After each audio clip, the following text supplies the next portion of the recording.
Assalamualaikum and hello. My name is Nabilah Qisteena binti RAZAK. So today my group will be presenting chapter 7, which is political participation. However, the topic issue we will be discussing today is the difference of GE14 and GE15 total votes and how it does affect the political participation in Malaysia.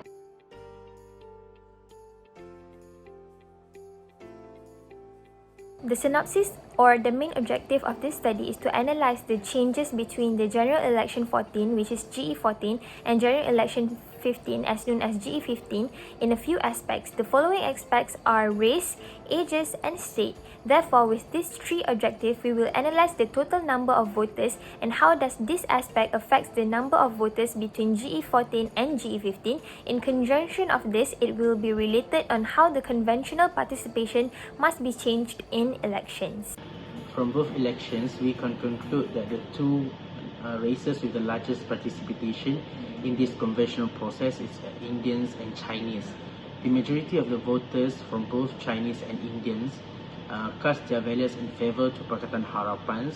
By over 90% of Chinese vote for Pakatan Harapan, followed by Indians 80%, and only 11% of Malays vote for Pakatan Harapan, and the rest of the Malays vote for Perikatan Nasionals. And the state that we mentioned here about the Perikatan Nasional and Pakatan Harapan, because we conclude that only these both political coalitions have been rivals in the GE15, and UMNO or Barisan Nasional has getting to the deepest point in these general elections. So Malays, this is because of the Pakatan Harapan's manifesto influence the Chinese and Indians community, because they are promised to bring the social equality to Malaysians and influence to these both races vote for them. And then we can see that Malays cast their votes influenced by these their privilege and religions. It is important to prevent and preserve, to protect and preserve the Article 53 in the Federal Constitution that have and the non-Malays more likely to vote for Pakatan Harapan because of the promise to bring social equality, the concept of Malaysians for Malaysia, and then more influence to the economic issues rather than conservative issues based by the races and religions. We can see majority of people are voting based on racial factors. Race and religion are divisive issues in Malaysia, where the Muslim ethnic Malaysia population make up the majority and ethnic Chinese and Indians the minorities. The data shown that the percentage of Malay voters is 79% compared to 78% of Indian voters and 69% of Chinese, also 59% of others. The coalition led by Muhyiddin Yassin has the support with majority of Malay voters in the peninsula, with an estimated 54% compared to 2018 with 32%. And PN emerged as an alternative for BN to get Malay voters. PN managed to get about 65% of Malay support in general election, while PH received 15% to 20% of the vote. Thus, PN is a coalition that only has Malay support, with the exception of an estimated 5% support from other communities, especially orang asli. Malay voters' support for PH was lower in GE15, an estimated 11% compared to an estimated 25% in 2018. The estimated support of non-Malay voters reached a record high, with an estimated 94% of Chinese voters and 83% of Indian voters.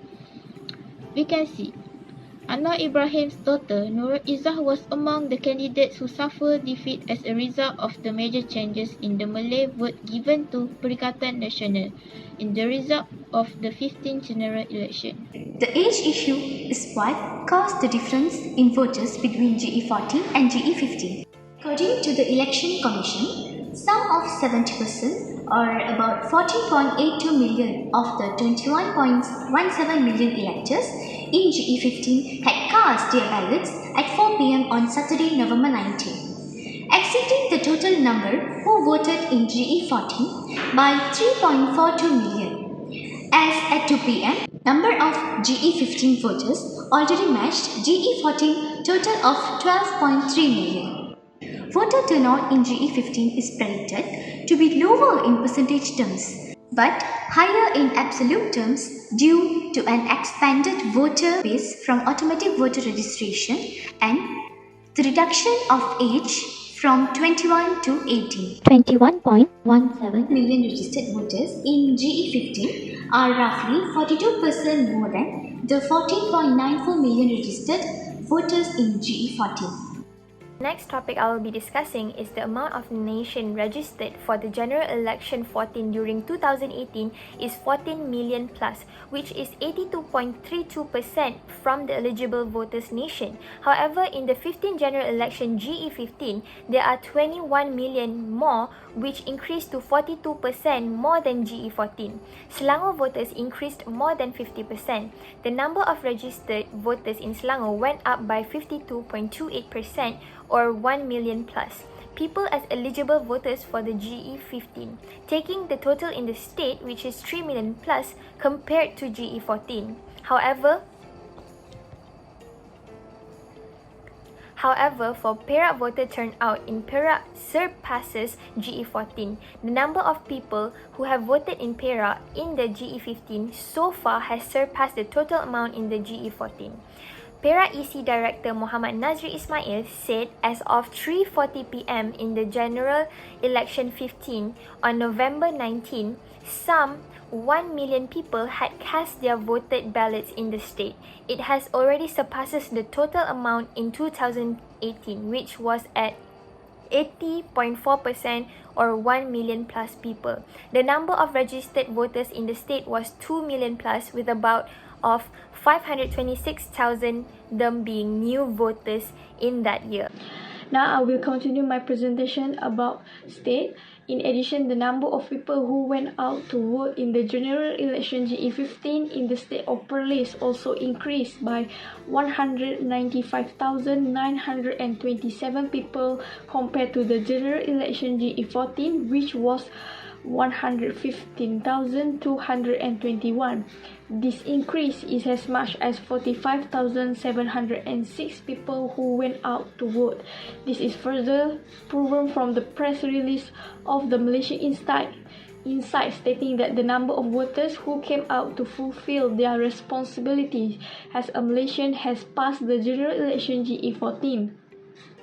Besides, the state of Kedah also saw an increase in the number of voters, which was around 1.5 million people in the general election GE15 compared to 1.1 million people in the general election GE14. This increase is as much as 429,013 people who went out to vote. This data is taken from the Election Commission's infographic. Conclusion from this study, we could see that the political parties in GE15 has affected the conventional participation in a positive way.